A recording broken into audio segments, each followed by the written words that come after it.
चलिए देखते हैं मध्य प्रदेश की 25 फटाफट बड़ी खबरों को। सबसे पहले न्यूज को कहां से देख रहे हैं हमको कमेंट में बताना बिल्कुल ना भूलें। साथ ही साथ हमारे यूट्यूब चैनल को सब्सक्राइब करें एंड बेल आइकन को ऑल प्रेस करना बिल्कुल ना भूलें।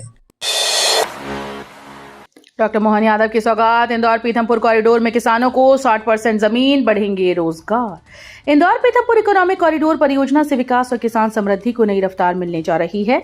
मुख्यमंत्री डॉक्टर मोहन यादव ने इसके प्रथम चरण का भूमि पूजन किया। इस योजना के तहत किसानों को अधिग्रहित जमीन का 60% विकसित भूखंड वापस दिया जाएगा, जिससे वे सीधे विकास के भागीदार बनेंगे। कॉरिडोर इंदौर एयरपोर्ट के सुपर कॉरिडोर को पीथमपुर निवेश क्षेत्र से जोड़ेगा, जहां उद्योग, व्यापार और लॉजिस्टिक्स हब विकसित होंगे। मध्य प्रदेश की तकनीकी शिक्षा में बड़ा बदलाव, अब साल में 2 बार होंगे एडमिशन। मध्य प्रदेश में तकनीकी और प्रबंधन शिक्षा व्यवस्था में बड़ा बदलाव किया गया। अखिल भारतीय तकनीकी शिक्षा परिषद ने नए दिशा निर्देश जारी करते हुए बीई, बीटेक, बीबीए, एमबीए और बी प्लानिंग जैसे कोर्स में साल में 2 बार दाखिले की अनुमति दी। अब जुलाई और जनवरी सत्र में अलग अलग प्रवेश प्रक्रिया आयोजित की जाएगी। जुलाई सत्र में 100% सीटों के लिए केंद्रीकृत काउंसलिंग होगी, जबकि बची हुई सीटों पर जनवरी में प्रवेश दिए जाएंगे। मध्य प्रदेश में संविदा कर्मियों को बड़ी राहत, सीधी भर्ती में 50% आरक्षण लागू। मध्य प्रदेश के 1.5 लाख से अधिक संविदा कर्मचारियों के लिए बड़ी खबर है। अब सीधी भर्ती के रिक्त पदों में 50% पद संविदा कर्मियों के भरे जाएंगे। इसके लिए विभागों ने सेवा भर्ती नियमों में संशोधन कर इस प्रावधान को लागू करना शुरू कर दिया। ये व्यवस्था 2023 की संविदा नीति में शामिल की गई थी, जिसे तत्कालीन मुख्यमंत्री शिवराज सिंह चौहान के निर्देश पर तैयार किया गया था। इंदौर में होगा 18वां ब्रिक्स कृषि मंत्रियों का सम्मेलन, 11 देशों की भागीदारी। इंदौर को अंतर्राष्ट्रीय स्तर पर बड़ी पहचान मिलने जा रही है। 18वें ब्रिक्स शिखर सम्मेलन के तहत 12 और 13 जून को यहां कृषि मंत्रियों की अहम बैठक आयोजित होगी। इससे पहले 9 से 11 जून तक तकनीकी बैठकों में विभिन्न देशों के अधिकारी और विशेषज्ञ शामिल होंगे। भारत की अध्यक्षता में होने वाले इस सम्मेलन में ब्राजील, रूस, भारत, चीन, दक्षिण अफ्रीका समेत कुल 11 देशों के कृषि मंत्री भाग लेंगे। बैठक में खाद्य सुरक्षा, टिकाऊ कृषि, डिजिटल तकनीक और आपसी सहयोग जैसे अहम मुद्दों पर मंथन होगा। ग्वालियर की आयुर्वेद पहल पर अब घर घर उगेंगी दवाइयां, दतिया शिवपुरी से हेल्थ मिशन शुरू। ग्वालियर के क्षेत्रीय आयुर्वेद अनुसंधान संस्थान ने स्वास्थ्य क्षेत्र में अनोखी पहल की शुरुआत की। इस योजना के तहत अब घर घर औषधीय पौधे लगाए जाएंगे, जिससे घर की प्राथमिक उपचार केंद्र बन सके। पहले चरण में दतिया और शिवपुरी जिलों को चुना गया, जहां चयनित परिवारों के आंगन में 10 विशेष औषधीय पौधे के गमले लगाए जाएंगे। इस पहल का उद्देश्य महंगी दवाइयों और अस्पतालों की भीड़ से राहत देना है। मध्य प्रदेश में जनगणना ड्यूटी कर रहे शिक्षकों के बीमा की मांग, सीएम से अपील। मध्य प्रदेश में भीषण गर्मी के बीच जनगणना कार्य में जुटे शिक्षकों के लिए बीमा की मांग उठी है। मध्य प्रदेश जागरूक अधिकारी कर्मचारी संगठन के प्रदेश अध्यक्ष रॉबर्ट मार्टिन ने मुख्यमंत्री से सभी लोक सेवकों का बीमा कराने की अपील की। उन्होंने बताया कि शिक्षक घर घर जाकर मकान और परिवार गणना जैसे कार्य कर रहे हैं, जिसमें काफी जोखिम है। कई शिक्षक गंभीर बीमारियों से भी जूझ रहे हैं। उज्जैन के बेगमबाग में यूडीए का बुलडोजर, 6 अवैध इमारतें जमींदोज। उज्जैन के बेगमबाग क्षेत्र में महाकाल क्षेत्र विकास योजना को गति देने के लिए एक बार फिर से प्रशासन सख्त नजर आया। उज्जैन विकास प्राधिकरण ने जिला प्रशासन के साथ मिलकर 6 बहुमंजिला अवैध भवनों को ध्वस्त कर दिया। भारी पुलिस बल और अधिकारियों की मौजूदगी में कार्रवाई सुबह से शुरू हुई, जहां जेसीबी और पोकलेन मशीन से कुछ ही घंटों में इमारतें जमींदोज कर दी गईं। प्रशासन ने साफ किया कि महाकाल पथ के विकास में अब किसी भी तरह की बाधा बर्दाश्त नहीं की जाएगी। महाकालेश्वर मंदिर में फॉगिंग सिस्टम शुरू, भीषण गर्मी में भक्तों को राहत। उज्जैन के महाकालेश्वर मंदिर में तेज गर्मी से श्रद्धालुओं को राहत देने के लिए फॉगिंग सिस्टम लगाया गया। करीब 10 साल बाद फिर से ये व्यवस्था शुरू की गई, जिससे 40 डिग्री तापमान में भक्तों को कृत्रिम फुहारों के जरिए ठंडक मिल रही है। इससे पहले 2016 के सिंहस्थ महापर्व के दौरान ये सुविधा लागू की गई, जो कुछ समय तक चली।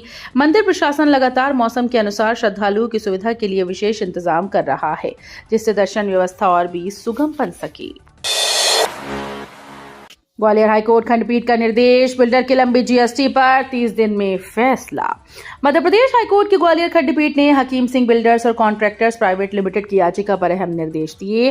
न्यायमूर्ति आनंद पाठक और न्यायमूर्ति पुष्पेंद्र यादव की बेंच ने अधिकारियों को लंबित जीएसटी भुगतान के मामले में 30 दिनों के भीतर निर्णय लेने को कहा। कंपनी का कहना है कि उसने जीएसटी राशि जमा कर दी थी, लेकिन विभाग के द्वारा पूरा भुगतान वापस नहीं किया गया।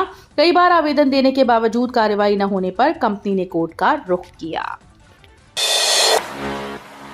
इंदौर के आयुर्वेद अस्पताल में रेड लाइट थेरेपी शुरू, बिना सर्जरी भरेंगे घाव। इंदौर के शासकीय अष्टांग आयुर्वेद अस्पताल में अब घाव के इलाज के लिए आधुनिक तकनीक की शुरुआत हो गई है। यहां रेड लाइट थेरेपी की सुविधा शुरू हो गई है, जिससे बिना सर्जरी और दवाइयों के मरीजों के घाव भर पाएंगे। इसके लिए अस्पतालों में विशेष इंफ्रारेड लाइट यूनिट लगाई गई। विशेषज्ञों के अनुसार इस थेरेपी में लाल और नियर इंफ्रारेड लाइट का उपयोग कर तेजी से हीलिंग में मदद मिलती है। ये तकनीक मरीजों को सुरक्षित और प्रभावी उपचार का नया विकल्प प्रदान करेगी। वीरेंद्र गोयल बने सिंगरौली विकास प्राधिकरण के अध्यक्ष। भोपाल इंदौर मॉडल पर होगा विकास। मध्य प्रदेश सरकार ने सिंगरौली के विकास को नई दिशा देने के लिए बड़ा फैसला लिया। पूर्व जिला अध्यक्ष वीरेंद्र गोयल को सिंगरौली विकास प्राधिकरण का अध्यक्ष नियुक्त किया गया। गोयल अब औद्योगिक क्षेत्र सहित समग्र विकास की जिम्मेदारी संभालेंगे। उन्होंने कहा कि प्रदेश सरकार सिंगरौली के विकास को लेकर गंभीर है और आने वाले समय में इसे भोपाल और इंदौर की तर्ज पर विकसित किया जाएगा। लंबे समय से लंबित परियोजनाओं को प्राथमिकता दी जाएगी, जिसमें सिंगरौली प्रदेश के अग्रणी जिलों में शामिल हो सके। सीहोर में पुलिस की कमान महिलाओं के हाथ। सोनाक्षी सक्सेना बनी नई एसपी। मध्य प्रदेश के सीहोर जिले में पुलिस व्यवस्था में बड़ा बदलाव देखने को मिला। तबादला सूची के बाद अब जिले की कमान पूरी तरह से महिला अधिकारियों के हाथों में आ गई। सोनाक्षी सक्सेना को सीहोर का नया पुलिस अधीक्षक नियुक्त किया गया, जिन्होंने दीपक शुक्ला की जगह ली। ये बदलाव नारी शक्ति के सशक्तिकरण की मिसाल बनकर सामने आया। अब जिले की कानून व्यवस्था महिला नेतृत्व में संचालित होगी, जिससे प्रशासनिक मजबूती के साथ साथ समाज में सकारात्मक संदेश भी जाएगा। मध्य प्रदेश के 36 जिले येलो अलर्ट पर। 6 जिलों में ओलावृष्टि, बिजली गिरने की चेतावनी। मध्य प्रदेश में मौसम ने एक बार फिर से करवट ली। तेज गर्मी के बीच अब मौसम विभाग ने 36 जिलों के लिए येलो अलर्ट और 6 जिलों के लिए ऑरेंज अलर्ट जारी किया।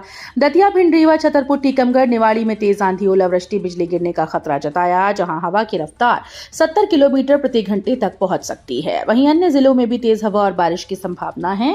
मौसम में ये बदलाव वेस्टर्न डिस्टर्बेंस के सक्रिय होने के कारण देखा जा रहा है। मध्य प्रदेश में बिजली संकट का खतरा। 5% ट्रांसमिशन टावर जोखिम में। मध्य प्रदेश में भीषण गर्मी के बीच बिजली संकट का खतरा मंडरा रहा है। प्रदेश में करीब 90,000 ट्रांसमिशन टावर्स में से लगभग 5% टावर खतरे की कगार पर पहुंच गए। सतना से ग्वालियर तक कई इलाकों में टावर्स की नींव अवैध उत्खनन के कारण कमजोर हो गई है। 4 लेन सड़क निर्माण के दौरान ठेकेदारों द्वारा टावर के आसपास की मिट्टी और मुरम हटाने से ये स्थिति बनी। संभावित आंधी तूफान के बीच लापरवाही बड़े बिजली संकट का कारण बन सकती है। रानी कमलापति रेलवे स्टेशन पर करोड़ों का स्काई वॉक बंद। यात्रियों को नहीं मिल रही सुविधा। भोपाल के रानी कमलापति रेलवे स्टेशन पर यात्रियों की सुविधा के लिए बनाया गया स्काई वॉक अब शो पीस बनकर रह गया। करोड़ों की लागत से तैयार ये पुल 4 महीने बाद भी बंद पड़ा है, जबकि मेट्रो सेवा शुरू हो चुकी है और हजारों यात्री रोज सफर कर रहे हैं। जिस स्काई वॉक से लास्ट माइल कनेक्टिविटी आसान होनी थी, वो आज भी ताले में कैद है। यात्रियों का कहना है कि आधुनिक इंफ्रास्ट्रक्चर का लाभ तभी है जब वो आम लोगों के उपयोग में आए। शिवराज सिंह चौहान का सख्त संदेश। विदिशा में गेहूं खरीदी में लापरवाही बर्दाश्त नहीं। मध्य प्रदेश में गेहूं खरीदी को लेकर सरकार अब सख्त हो गई है। केंद्रीय कृषि मंत्री शिवराज सिंह चौहान ने विदिशा में समीक्षा बैठक के दौरान अधिकारियों को स्पष्ट निर्देश दिए कि किसी भी किसान की उपज बिना खरीदे वापस नहीं जानी चाहिए। उन्होंने खरीदी व्यवस्था की जमीनी हकीकत पर की और लापरवाही पर कड़ी कार्रवाई के संकेत दिए। ये उनकी तीसरी समीक्षा बैठक थी। इससे पहले वे रायसेन और भोपाल में भी हालात का जायजा ले चुके हैं। सरकार की प्राथमिकता हर पात्र किसान से गेहूं खरीदी सुनिश्चित करना है। भोपाल से यूपी बिहार जाने वाली ट्रेन के रूट में बदलाव, यात्रियों के लिए अलर्ट। रेल यात्रियों के लिए जरूरी खबर है। जौनपुर जंक्शन रेलवे स्टेशन पर 4 मई से 27 मई तक यार्ड रिमॉडलिंग कार्य किया जाएगा, जिसका असर भोपाल मंडल से गुजरने वाली कई ट्रेन पर पड़ेगा।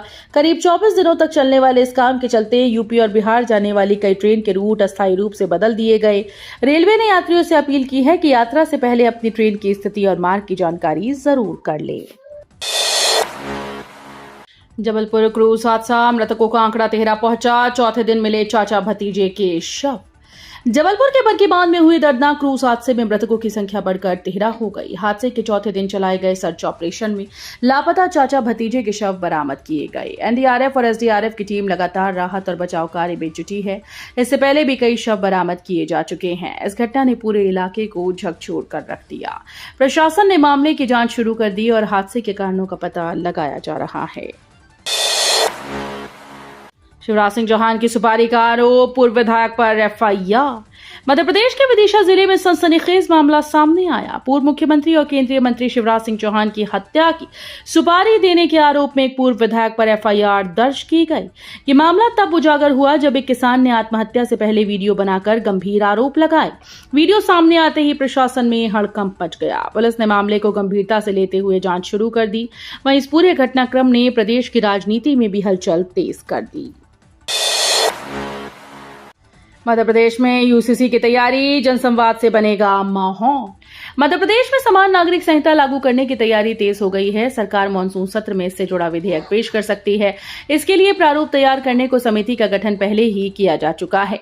अब सरकार यूसीसी को लेकर जनता के बीच जागरूकता बढ़ाने पर फोकस कर रही है। हर जिले में संवाद और संगोष्ठियों के जरिए लोगों को इसके बारे में बताया जाएगा। वहीं भाजपा भी जनसंवाद अभियान चलाकर माहौल बनाने में जुटेगी।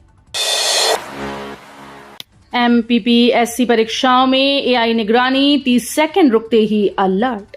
मध्य प्रदेश लोक सेवा आयोग की प्रमुख परीक्षाओं में इस बार बड़ा बदलाव देखने को मिलेगा। मई से नवंबर के बीच आयोग 7 बड़ी परीक्षाएं आयोजित करेगा, जिनमें 1660 पदों पर भर्ती होगी और करीब 3 लाख अभ्यर्थी शामिल होंगे।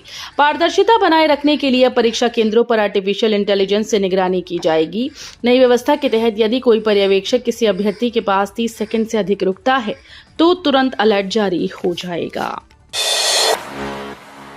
ग्वालियर में वेस्टर्न बाईपास की तैयारी, 88 किलोमीटर सफर अब सिर्फ 35 मिनट में। मध्य प्रदेश के ग्वालियर में ट्रैफिक जाम से राहत देने के लिए वेस्टर्न बाईपास परियोजना तेजी से आगे बढ़ रही है। पनिहार से निरावली तक बनने वाला 28.5 किलोमीटर लंबा ये बाईपास शहर में भारी वाहनों का दबाव कम करेगा।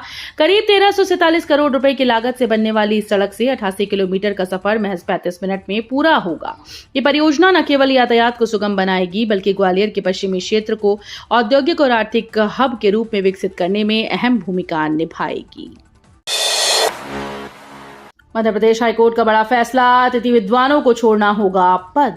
मध्य प्रदेश हाईकोर्ट की एकल पीठ ने अतिथि विद्वानों को बड़ा झटका दिया। कोर्ट ने साफ कहा कि यदि किसी सरकारी स्वायत्त कॉलेज में नियमित सहायक प्राध्यापकों की नियुक्ति या ट्रांसफर होता है तो वहां कार्यरत अतिथि विद्वानों को पद छोड़ना होगा। जस्टिस साशी श्रोथी की पीठ ने सरकार की बीएचएम कॉलेज ऑफ एक्सीलेंस नीति को छात्रों के हित में सही ठहराया। साथ ही अतिथि विद्वानों की याचिकाओं को खारिज कर दिया, जिससे राज्य के कई कॉलेजेस में बड़ा असर देखने को मिल सकता है।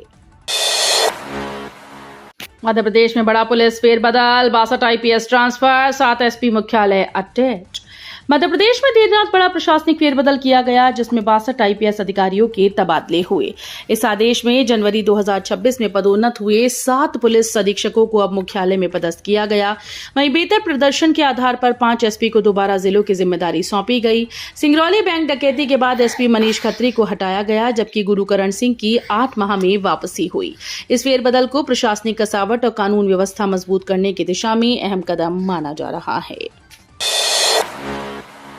एमपी में ग्रीन बिल्डिंग अनिवार्य करने की तैयारी, बदलेंगे निर्माण के नियम। मध्य प्रदेश में अब निर्माण कार्यों में बड़ा बदलाव होने जा रहा है। मोहन यादव सरकार ग्रीन बिल्डिंग कॉन्सेप्ट को 100% लागू करने की तैयारी में है। शुरुआती सरकार भवनों से होगी, जिसके बाद इसे निजी और व्यावसायिक निर्माण में भी अनिवार्य किया जाएगा। ग्लोबल वार्मिंग से निपटने के लिए ये अहम कदम माना जा रहा है। इसके तहत शेड्यूल ऑफ रेट, टेंडर प्रक्रिया और निर्माण अनुमतियों में बदलाव होंगे। वीडियो अच्छी लगी तो वीडियो करिए लाइक एंड चैनल को सब्सक्राइब कर बेल आइकन को और प्रेस कर लीजिएगा।